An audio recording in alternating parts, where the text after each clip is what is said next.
Bonjour à tous, merci d'être avec nous dans cette nouvelle édition de Focus sur Focus Média Afrique qui réalise aujourd'hui une émission Focus Éducation avec Monsieur Rodias Mforgwe. Bonjour. Bonjour Marie. Merci de répondre à nos questions. Merci de m'inviter. Je rappelle aux téléspectateurs que vous êtes le promoteur de MNI Education, une maison d'éducation locale de qualité internationale. Qu'est-ce que ça veut dire concrètement? Merci. NMI Education est une maison d'édition locale, vous dites bien, de qualité internationale. Ça veut dire nous sommes locaux, mais nous n'avons pas de complexe, surtout. Parce qu'à un moment donné, les gens pensent que quand on est local, ça veut dire qu'on doit adopter une position d'infériorité parce qu'on dit on est africain, on est local. Et NMI n'a pas voulu se mettre dans cette posture-là. Surtout, de par ma personne et l'expérience que j'ai vécue dans ma carrière, j'ai travaillé pour une grande maison internationale, Cambridge University Press, où j'ai été directeur de Jean Afrique pendant 19 ans. Donc, oui. J'ai le flair de la qualité et de la qualité conventionnelle, la qualité internationale, la qualité qui est acceptée partout. Donc, notre objectif, notre mission, c'est rendre cette qualité-là, même comme nous sommes des Camerounais, des citoyens, des locaux, Camerounais, africains, nous voulons montrer au monde qu'on ne doit pas faire des choses de moins de qualité, on ne doit pas être médiocre parce qu'on est noir ou parce qu'on est africain. Alors, votre positionnement, d'aucuns pourraient qualifier cela d'élitiste, mais il est surtout qualitatif. Quand vous parlez de votre expérience, avec vous, on va aborder dans cette émission la question de la rareté du livre. Depuis le début de la rentrée 2020-2021 au Cameroun, les parents se plaignent, certains parents, de la rareté des manuels scolaires, une pénurie que l'on place sous le coup du retard des commandes. Qu'est-ce qui peut expliquer que chaque année, les parents font face à cette même difficulté et sans réel changement? D'accord. Je vais aborder le sujet de la pénurie, mais laissez-moi un peu commenter sur l'élitisme. Oui, ça peut prêter à cela, mais je ne peux pas dire tout à fait non, parce que l'éducation est quelque chose de très important. C'est pas que c'est élitiste, mais les gens doivent donner ce regard important à l'éducation. Et vous savez, ceux qui servent l'éducation comme des éditeurs, ils ne doivent pas aborder le service à l'éducation d'un point de vue négligent, amateur et tout cela. Donc, nous voulons montrer que l'éducation dont nous servons est si importante et qu'il faut être de grands pour le faire. Nous parlons là de la cultivation de la sagesse, de l'intelligence d'un citoyen ou bien d'une nation. Vous voyez, donc c'est un domaine où on devrait quand même aussi réserver à ceux qui sont compétents et qui sont engagés. Quand je parle de l'édition, qui est d'ailleurs un métier que beaucoup de personnes ne maîtrisent pas, parce que les gens pensent que l'édition, c'est l'impression, c'est la même chose. Et quand je parle de l'édition, je dis toujours, pourquoi est-ce que ce n'est que dans l'édition qu'il faut trouver toute personne? Prenons par exemple, comme j'ai l'habitude de le dire, le domaine de la télécommunication. Oui. Ils sont combien au Cameroun? Ils ne sont pas nombreux. Peut-être 4. S'il faut pas, je ne sais pas moi, pour ne pas citer le nom, vous le savez, ils sont peut-être 4. Pourquoi est-ce que ce n'est que dans l'édition qu'il faut avoir une centaine? Parce qu'on laisse croire que c'est pour tout le monde. C'est pour tout le monde. Chacun peut se lever, créer son imprimerie, il devient éditeur. Et justement, c'est ce qui se passe. On commence aujourd'hui, on est enseignant, on fait une fascicule, ça se vend, on a un peu 5 millions, on décide de transformer le fascicule en quelque chose de 100 000 livres, et puis on fait un livre, on force, ça passe, et puis on dit qu'on est éditeur, on passe à une deuxième. Donc, c'est pas, il faut quand même des petits débuts à toute chose, je comprends, mais il faut davantage serrer. C'est un domaine aussi important. Il faut beaucoup de qualité. Il faut de la qualité, il faut de la capacité. Et c'est justement de cela que je peux donc toucher le point de la pénurie. Justement, la pénurie est là parce que c'est n'importe qui est dans le domaine. Comment ça? Comment ça? Parce que comment est-ce qu'un éditeur peut se permettre de proposer un manuel? Son manuel est agréé, peut-être 1 ou 2. Et il n'a pas pris le temps de mesurer l'importance de ce qu'il est en train d'attaquer comme aventure. Parce que quand ton manuel agréé, un seul manuel, agréé pour peut-être le français ou les maths, SIL par exemple, pour le sous-système francophone, il vous faut, pour être vraiment conservateur, il faut faire peut-être imprimer dans les 200 à 250 000 exemplaires oui. pour ce titre. Ça demande beaucoup d'argent. Ça demande beaucoup d'argent. Bon, maintenant, ce qui est dans l'ancienne politique, l'ancien contexte, avait l'habitude d'imprimer 5 000 et vendre en 2 semaines, prendre l'argent pour rentrer encore en imprimerie, se faire encore imprimer 5 000. C'est amateur, c'est justement cela. Mais maintenant, il se voit obligé d'imprimer 100 000, 200 000, 250 000. Il n'a pas de moyens.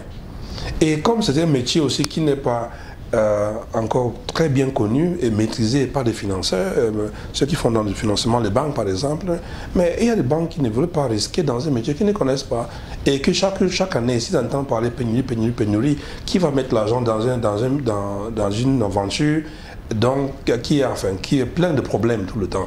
Donc la pénurie vient du fait qu'il y a des amateurs dans le domaine, même s'ils ne sont pas amateurs, parce qu'amateur ça veut dire que tu ne fais pas bien. Oui. Donc s'ils traversent l'étape de l'amateurisme pour faire quelque chose qui est acceptable, il manque la capacité.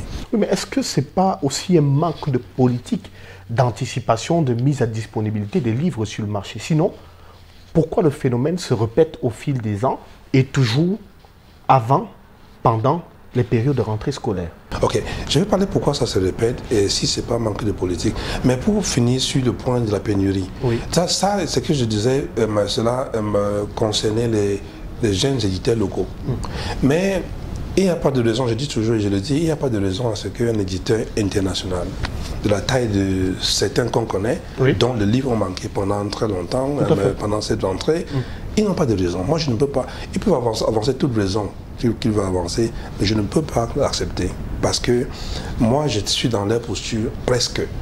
Et dans mon pays, le Cameroun, j'ai plus de manuels au programme que ceux-là. Mais tous mes manuels sont disponibles. Mais c'est quoi votre astuce finalement? Bon, mon astuce, c'est que d'abord, comme j'ai eu à le dire, mon première astuce d'abord, c'est que je suis sérieux et je prends ma nation au sérieux. D'abord, je suis Camerounais. Les enfants qui sont dans les écoles là sont soit mes enfants, mes neveux, mes nièces, mais on est tous d'abord Camerounais. Je me soucie aussi de ces enfants-là. Quel est le Cameroun que je veux pour les jeunes Camerounais de demain? Si je veux qu'ils soient éduqués, qu'ils ont la bonne éducation et que j'ai l'opportunité d'être agréé, il faut que je rende le livre disponible. D'abord, il y a une responsabilité sociale dans l'affaire que je dis toujours que les éditeurs qui n'intègrent pas le fait que c'est aussi une responsabilité sociale de rendre un service comme l'édition, vraiment ça, il faut rentrer au quartier. Donc ça, moi, je prends au sérieux. C'est ma qualité à moi. Donc d'abord, et c'est ça, c'est un de deux, j'ai une expérience de longue date, pas seulement au Cameroun, sur le plan international. Donc, vous ne pouvez pas arriver en France ou en Angleterre, vous voyez même en Allemagne ou en Inde, à Dubaï, je sais pas moi, en Chine, en Afrique du Sud, dans tout le continent. Et vous parlez de l'édition du manuel scolaire. Et on ne vous demande pas si vous connaissez M. Fouaboué. Parce que j'ai géré une trentaine de pays d'Afrique dans ce domaine-là, rencontrant des confrères éditeurs dans tous les pays, pendant les conférences, des séminaires, des foires de livres, et travaillant avec des distributeurs dans les différents pays où je les désignais partenaires. C'est moi qui étais en charge de désigner qui était partenaire pour Cambridge dans chacun de ces pays-là. Donc vous voyez un peu cela. Donc, à force de travailler de cette expérience-là, je me suis créé quand même une crédibilité. Mais est-ce que le problème au Cameroun, à la base, en réalité, c'est pas aussi une sorte de tolérance vis-à-vis de ces éditeurs qui ne respectent pas le cahier des charges? Ok, on va parler de deux choses. Je n'oublie rien de ce que vous dites. On va parler politique, on va toucher cela et puis cette tolérance-là. Ok, donc voilà donc mon secret, si vous voulez, que j'ai quand même un bagage d'expérience qui joue. Et j'aime mon pays. Donc, ceux-là qui ne semblent pas avoir mesuré leur rôle dans la construction d'une nation, soit ils sont étrangers, parce que d'abord ça ne les concerne pas, ou bien sont nationaux, mais qui n'ont pas intégré ce phénomène de la construction nationale. Maintenant, la politique. Non, la politique y est, mais il y a eu des évolutions. J'ai connu, je peux dire, 3 époques dans la politique, si je peux ainsi dire, de Manuel Scolo au Cameroun.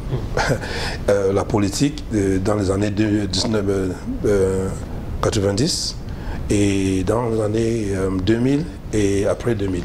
J'ai vécu ces 3 époques-là et je pense qu'il y a eu des avancements. Dans les 90, on partait avec un livre voir un inspecteur général et puis avec son inspection, il décidait si le livre de science était bon, il mettait au programme et puis ça se passait bien. Et dans les années 2000, il y a le nouveau conseil qui a été mis en place pour agréer les manuels. Et on a d'abord commencé à agréer 3 manuels au choix. Donc, dans chaque établissement, on devait choisir un seul parmi les 3. Et de nulle part, ce même conseil a explosé de 3 manuels à 5, à 7, à 8, à 10. Et ça a créé des problèmes. Je vais vous dire pour comment ces problèmes-là ont créé cet éternel problème de la pénurie. Je nous rappelle. Oui. Ok. Donc, et maintenant, ça crée ce problème et la concurrence qui vient là. Donc, comme il y a 5 manuels pour la même matière, 10 même parfois, l'éditeur a peur d'imprimer beaucoup de manuels parce que s'il imprime beaucoup, il n'est pas seul. Dans ce créneau-là, il ne va pas tout vendre. Donc, il imprimait un peu. Oui. Et quand son peu finissait, il n'imprimait plus, donc le manuel restait toujours indisponible.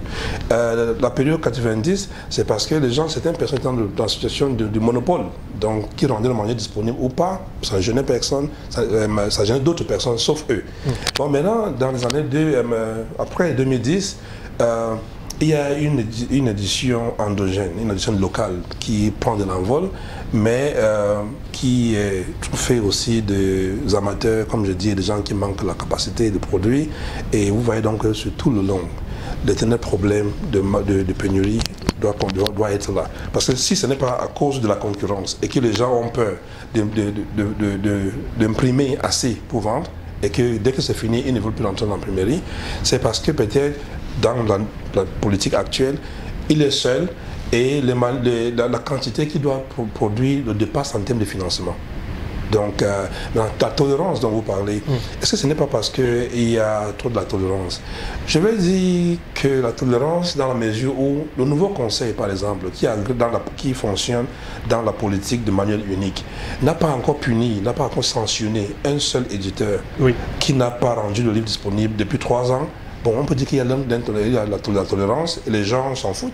Ils font comme ils veulent. Ils font comme ils veulent. Et après, ils ne sont pas frappés sur les doigts par les responsables. Voilà, et donc ils se disent, ok, on n'a puni personne, je vais faire ma manière. Mais aujourd'hui, le principal doigt accusateur est pointé sur les éditeurs au cours d'un point de presse donné par le Conseil national d'agrément des manuels scolaires le 10 octobre 2020, ici à Yaoundé. Les raisons de la rareté de certains livres inscrits au programme cette année ont été attribuées aux commandes passées tardivement par les éditeurs. Alors, qu'est-ce qui vous empêche, les éditeurs, enfin je veux dire certains éditeurs, qu'est-ce qui les empêche de passer des commandes rapidement et pourquoi cette lenteur? La rareté, qu'est-ce qui empêche, comme je dis, ça empêche aux autres, n'est-ce pas? Parce que NMA Education ne rien ne l'empêche. Moi, j'ai passé mes commandes à temps. J'ai eu tous mes manuels peut-être 3 semaines avant la rentrée. Je n'ai pas eu de problème. Mais connaissant le domaine, ce qui empêche aux gens de passer leurs commandes à temps, cela dont le manuel manque, c'est le financement, la capacité, c'est tout. Et puis maintenant, certains, ils ne savent pas parce qu'ils n'ont pas passé les manuels à temps. Ceux qui sont internationaux et qui ont les moyens, on sait que bien ils ont des moyens, des capacités. Ça ne peut pas être le fait qu'ils ont passé la commande tard. Ça, il y a autre chose quelque part. Je ne vais pas entrer dans ces détails-là, mais il faut qu'on demande à ceux-là de s'expliquer. NMI peut s'expliquer, mais il faut que chacun qui a ce taille, qui porte une grosse partie de ce marché, puisse appeler à donner une explication. Alors pourtant, avec l'application du système du livre unique, on pensait effectivement que les choses allaient nettement s'améliorer, aussi bien du côté des librairies avec la disponibilité que des parents qui vont acheter ces livres. Est-ce que ce système de livre unique serait-il lui aussi un frein aux activités des éditeurs? Pas vraiment. Pas vraiment. Est-ce que c'est un avantage plutôt? C'est un avantage pour tout le monde. Moi, je vois la politique de manière unique comme une solution intégrale pour tout le monde. Oui. Où le parent aura un livre moins cher, parce que l'éditeur passe son tirage, passe de 15 000, 10 000 à 50 000, 100 000, et forcément son prix à l'imprimerie baisse un peu, ou bien baisse, donc l'économie d'échelle comme on dit, donc ça devrait arranger le parent, arranger l'éditeur, ça arranger en même temps le libraire. Mais le problème c'est que le conseil semble rester au niveau de l'éditeur. Il semble chercher sa solution seulement au niveau de l'éditeur. Et c'est trop facile. C'est trop facile, puisque bon, l'éditeur là, on peut le cogner, mais le parent qui n'achète pas le manuel, pour qui on a baissé le prix, qu'est-ce qu'on fait de lui? Puisque maintenant, comme je vous parle, j'ai plus de 2 millions de manuels dans mes magasins. Non écoulés. Non écoulés, bien sûr. Mais et les prix sont bas avec moins de 10 000 francs, moins de 12 000 francs, c'est dans environ 11 000. Vous avez tous vos manuels de la CIL. Pourquoi est-ce qu'un parent ne peut pas avoir tous ces manuels pour son enfant, pour la CIL, à 11 000 francs? Pourquoi?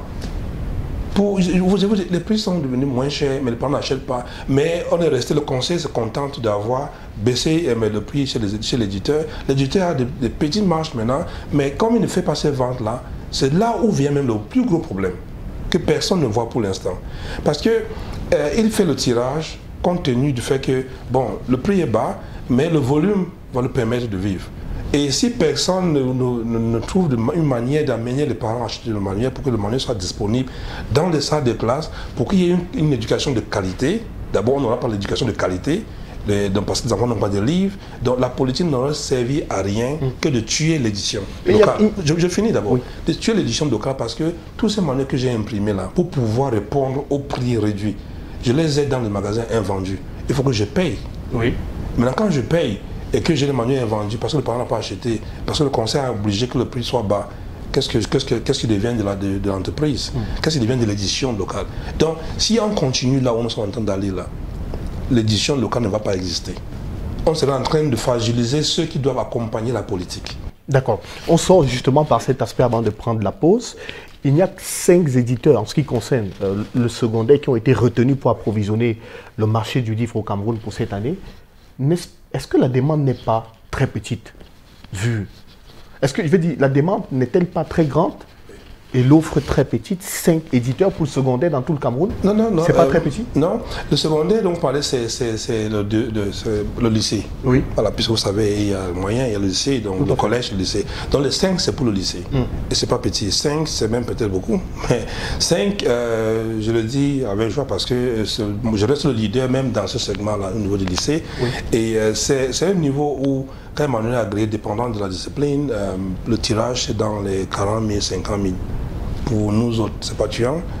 Mais il y en a qui souffrent toujours. Il y a un livre de maths qu'on cherche depuis qu'on ne voit pas, alors qu'il en a un seul. Et nous, pour le lycée, nous avons, je pense, 14 titres, mais ils sont disponibles. Donc vous voyez, ce n'est pas le nombre d'éditeurs qu'il faut agréer, c'est ceux qui sont capables qu'il faut agréer. D'accord. Je propose qu'on marque une pause, M. Forgoué. On se retrouve dans la deuxième partie de cet entretien. À tout de suite.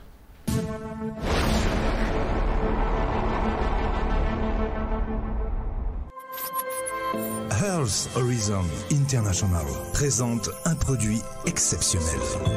Shape-Up contre l'obésité, support du suivi des maladies métaboliques, empêche l'absorption de la graisse, accélère l'utilisation des graisses stockées sans reprise et sans effets indésirables majeurs. Shape-Up, maigrir sans danger.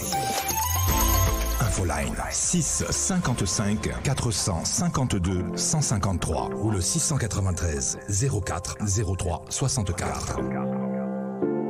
Shape-Up.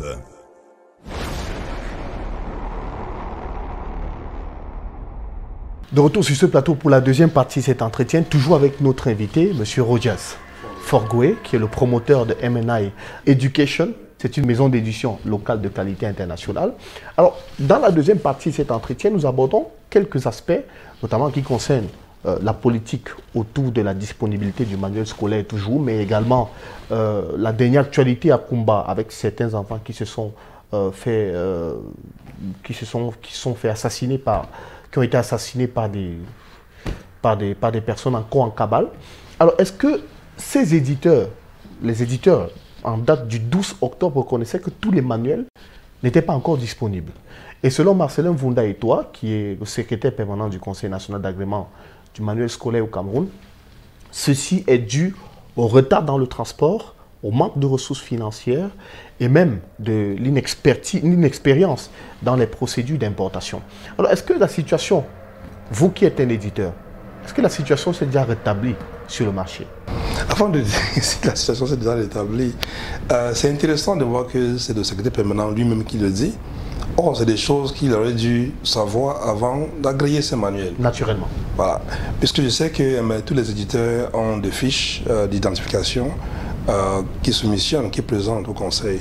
Peut-être que le conseil n'a pas pu véritablement cerner et identifier qui est vraiment éditeur pendant les 3 années en fonction. Et ce serait le temps maintenant, là, après 3 années, d'essayer de revoir leur approche de sélection et d'agrément de manuel.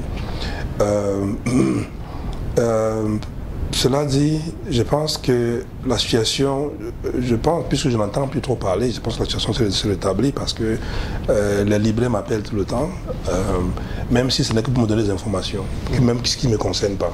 Vous savez, quand vous êtes le joker, si je peux ainsi dire, les gens ont envie de vous donner des informations dont vous avez besoin, parce qu'ils savent aussi que quand je milite pour le secteur, pour tout le monde, pour le profit de tout le monde. Donc, la situation est devenue un peu stable. Je souhaite que ça continue comme ça, parce que connaissant comment certains fonctionnent, comme je disais tantôt, ils rendent le manuel disponible de manière intermittente. Donc, ils vont imprimer 5000 et mettre dans le marché. Donc pendant une semaine, vous voyez que le manuel est disponible. Et la semaine d'après? La semaine d'après, c'est fini parce qu'ils n'ont pas pu imprimer la quantité qu'il faut. Et quand on rentre dans l'imprimerie, c'est pas en quelques jours qu'on sort le manuel. Est-ce que les changements observés dans les listes des livres programmes pour l'année scolaire 2020-2021 n'a pas aussi mis en difficulté certains éditeurs que vous êtes? Alors nous savons par exemple qu'avec la nouvelle approche pédagogique que doivent contenir les ouvrages à la maternelle et au primaire par exemple, les nouveaux programmes ont été validés en 2018 et c'est seulement en 2019 que les éditeurs ont été appelés à produire les manuels selon l'approche par compétence aussi. Les 3 livres de la maternelle de 2 sous-sessions et les manuels du niveau 1 du cycle primaire ont aussi changé. N'est-ce pas aussi là ce qui vous a mis en difficulté, vous les éditeurs? Non, parce que je pense que c'est quelque chose qui se passe de très bien entre le conseil d'agrément du manuel et le monde de l'édition ou des éditeurs.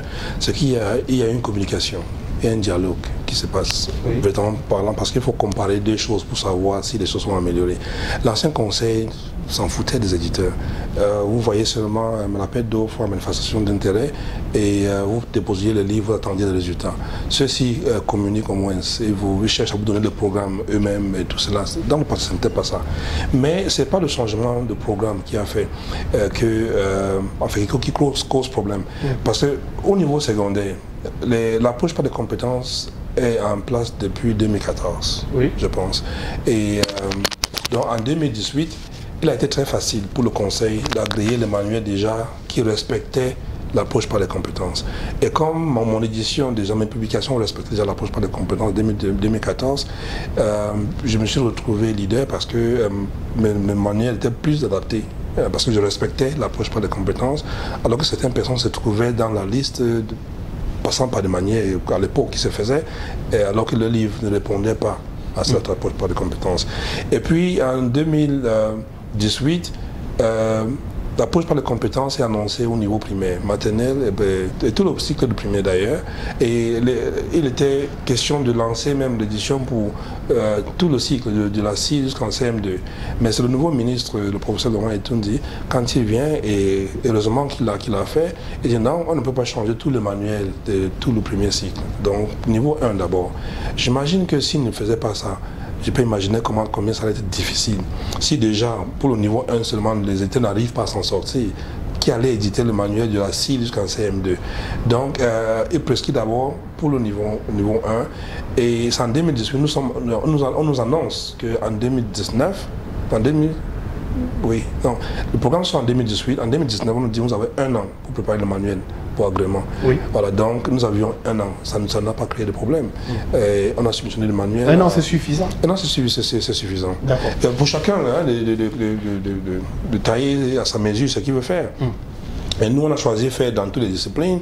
Ben, on n'est pas obligé. Pendant 1 an, vous pouvez choisir de faire 3 En tout cas, vous faites en fonction de vos moyens. Voilà, également. justement. Alors, qu'est-ce qui empêche le Cameroun de réaliser sur place ses propres manuels scolaires? Pourquoi doit-on toujours importer des manuels pour l'éducation de nos enfants? Très, très belle question. D'ailleurs, l'édition, ce qui est local, c'est le contexte et le contenu du manuel et la culture qui est transportée dans le manuel. D'accord? Tant que cela est local, peu importe là où l'éditeur se localise. C'est-à-dire, on peut être au Tchad, mais on édite pour le Cameroun parce que le livre qu'on fait pour le Cameroun est rédigé ou bien écrit par les auteurs camerounais, les illustrations sont faites par les Camerounais et les illustrations sont camerounaises, ça reflète la culture camerounaise, c'est l'essentiel. Bon, maintenant, l'impression, nous n'avons pas une industrie forte de l'imprimerie. Pourquoi ne pas la mettre sur place, bon, localement? Il faut des moyens. Vous, par exemple, vous avez des moyens. Vous avez les moyens de votre politique. Pourquoi ne pas pouvoir vous les moyens de la politique d'une imprimerie moderne? Je vais vous dire la différence. La seule imprimerie que j'ai visitée au Cameroun, par exemple, qui ressemblait à une imprimerie qui peut essayer de faire certaines choses pour certains éditeurs et pas pour NMI, c'est l'imprimerie nationale. Sopecam, c'est l'imprimerie nationale. Voilà. Ils ont de bonnes machines. Mais je suis désolé, leur fonctionnement archaïque. Je veux dire qu'ils sont de fonctionnaires purs. Donc, ceux de privé, vraiment, ne peuvent pas travailler. Ils n'ont pas la rapidité, la spontanéité, la fluidité. Tu es en train de travailler avec un directeur commercial qui doit valider une facture proforma, mais qui te dit depuis 1 semaine qu'il n'arrive pas à avoir le responsable qui doit signer la facture proforma, ou bien tu parles à tel directeur qui doit attendre la validation de tel autre qui n'est pas disponible. Donc, on ne peut pas fonctionner comme ça. Je n'ai pas pu, je vais signer une commande, je n'ai pas pu. Bon, maintenant, mes tirages à moi, NMI Education, je travaille avec des partenaires, les imprimeurs, ils sont 4 actuellement. Chacun d'eux a la capacité de me tirer 50 000 exemplaires par jour. Le tirage, pas le façonnage. Oui. Donc maintenant, déjà, mais alors, si je donne 50 000, une commande de 50 000 à un imprimeur local, je vais peut-être prendre 1 an. Non, je veux dire la vérité, allez essayer. Donc, il n'y a pas de capacité dans l'industrie d'imprimerie ici pour tenir et accompagner cette politique de manière unique. Nous allons sortir dans quelques instants de cette entretien. Mais j'aurais voulu faire un point là-dessus, encore un autre point, pour dire ça n'empêche qu'on puisse protéger l'édition locale pour des locaux. Voilà. Parce que dans d'autres pays, ça s'est fait. Il ne faut pas ouvrir l'industrie à tout le monde. Parce que, je ne sais pas moi, je n'ai pas de raison, je connais pas de raison quand on est libéral, on est ceci. Je vous dis par exemple, je participe dans un appel d'offres de soumission de manière au Sénégal par exemple. Mais le local, le Sénégalais, il est devant moi déjà d'office, avant de rendre le résultat, je sais qu'il est devant moi de 15 points, parce qu'il est national. Ils appellent ça la préférence nationale. Donc moi je pense qu'il est temps de protéger les industries locales pour des locaux. D'ailleurs, n'est-ce pas, je pense que c'est ce que le gouvernement dit à travers le Mincommerce, on dit consommer camerounais. Donc, il est temps de trouver la bonne politique qui marche pour la protection de l'industrie locale pour les locaux. Nous allons bientôt sortir de cet entretien, mais parlons un tout petit peu de la rentrée scolaire sous le choc pour les parents et les enfants dans le sud-ouest Cameroun. À Kumba, plus de 6 enfants ont été assassinés par des individus encore en cabale. Qu'est-ce qui peut expliquer de telles atrocités sur des enfants qui ne demandent qu'une seule chose, aller acquérir des connaissances? Comme vous ne savez rien. Mes condoléances à toutes ces familles éprouvées, mais il n'y a pas d'explication. Je n'ai jamais compris ce qui se passe. Je sais que dans toute société, on peut parler de l'injustice. Mais ceux qui se érigent comme ceux-là qui veulent combattre la justice, pour ceux-là qui disent être dans l'injustice, se retrouvant dans l'injustice, ne peuvent pas être en train de tuer les leurs en disant qu'ils sont en train de les défendre. C'est atroce. C'est atroce. Je ne peux pas comprendre cela. Que c'est vous qui kidnappez vos parents même. Vos parents, vos frères, vos soeurs, vous demandez la rançon, vous tuez vos enfants dans les écoles.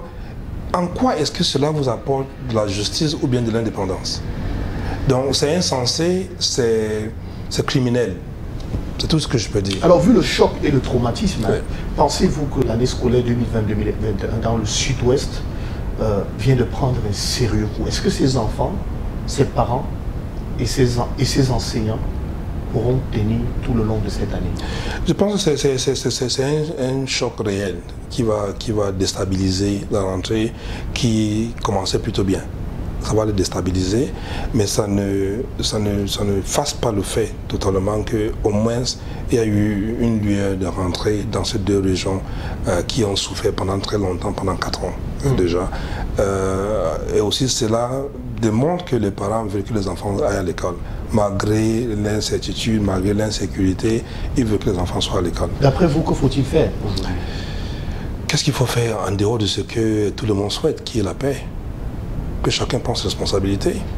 Je pense que le gouvernement est là pour la protection de tout le monde. Je ne sais pas, je n'ai pas les stratégies pour stopper cette paix, pour stopper ces atroces et amener la paix, mais je pense que le gouvernement est assez compétent pour chercher la paix pour la nation. Donc, font le reproche au gouvernement, par exemple, d'avoir mené des campagnes pour demander aux parents de faire entrer les enfants à l'école sans s'assurer d'un cessez-le-feu réel dans cette partie où aujourd'hui les enfants en payent le prix. Est-ce que vous pensez que dans ces assassinats, l'État n'a pas aussi sa part de responsabilité à l'intérieur? Parce que mener des campagnes pour demander aux parents de faire revenir les enfants à l'école sans s'assurer que les armes ne crépitent plus dans ces endroits, c'est forcément mettre en difficulté les vies des enfants. Je ne saurais comment répondre. Je ne suis pas politicien, mais je vais puiser de ma bonne raison, mon bon raisonnement. Je pense que la sécurité d'une nation revient entre les mains du gouvernement et de la population. Je disais à ceux de mon village, par exemple, que vous connaissez ces enfants, vos enfants là qui sont dans ce truc, et ils habitent parmi vous. Mais dénoncez-les ou bien dites-les d'arrêter. Oui. Vous voyez un peu. Donc, je ne sais pas combien de gens sont dans l'armée camerounaise et comparé à la population camerounaise dont a besoin de la sécurité pour dire est-ce que l'État peut assigner un agent de sécurité à chaque famille. C'est très difficile, c'est très compliqué. Donc je pense que c'est la responsabilité de tout le monde, de la communauté et de l'État. Et dans la communauté, maintenant, il y a la commune, il y a les maires, il y a les sous-préfets. Je pense que la structure gouvernementale est assez vaste pour qu'il y ait une collaboration entre les administrateurs locaux et la population. Je ne sais pas où le problème continue de dépasser tout le monde, mais il faut aussi que peut-être, moi en même temps, je crois en Dieu, peut-être il faudrait que les gens, quand moi je suis buté à un problème, je rentre à Dieu, je demande comment est-ce que je dois agir. Et il vous oriente. Il m'oriente, bien sûr. Donc, puisque c'est celui le tout-puissant, celui qui connaît tout. Mais si l'État est bloqué, la population est bloquée, tout le monde ne connaît plus d'où vient la solution, qu'on essaie de revenir à Dieu tous ensemble et voir s'il ne va pas nous diriger. Merci infiniment, M. Rodias Forgué. Je rappelle aux téléspectateurs que vous êtes le promoteur de MNA Education, cette maison d'édition. Alors, on sort très rapidement de cet entretien par la disponibilité de vos livres. Est-ce que si on vient ici, on va trouver des livres que vous distribuez? Est-ce que si on vient ici, on va trouver des livres? Non, où peut-on trouver les livres que vous avez au programme? Ne venez pas ici, c'est la direction, c'est là où je réfléchis tout ce que je fais. Oui. Mais les livres sont faits pour être dans les librairies et dans les fins fonds du pays. Aller à Kousseri, aller à Maroua, aller à Bamenda, à Boyakumba, partout les manuels sont disponibles. Nous avons notre distributeur, nous avons 2 distributeurs au pays. Oui. Oreb Solutions qui a des agences dans 4 régions avec des grands entrepôts, et donc ils assurent la disponibilité de nos manuels, et ils ont des relais dans d'autres régions où ils ne sont pas présents eux-mêmes. Et nous avons aussi Pressbook qui assure la distribution surtout dans la partie anglophone. Voilà, donc nous sommes bien organisés pour que nos manuels agréés soient disponibles partout dans le pays. Un vaste réseau de distribution en tout cas. Merci à vous d'avoir répondu à nos questions et bonne continuation. Merci beaucoup. Merci de nous avoir suivis. C'est la fin de cette émission. C'est la fin de cet autre entretien de Focus sur Focus Média Afrique. Merci à l'équipe technique conduite par Gilles Noubissi. On se retrouve bientôt avec un autre invité. D'ici à là, continuez de suivre l'actualité sur nos différentes plateformes, sur notre site internet, sur notre page Facebook, sur notre Twitter. également. On se retrouve bientôt avec un focus sur notre prochain invité. À très vite.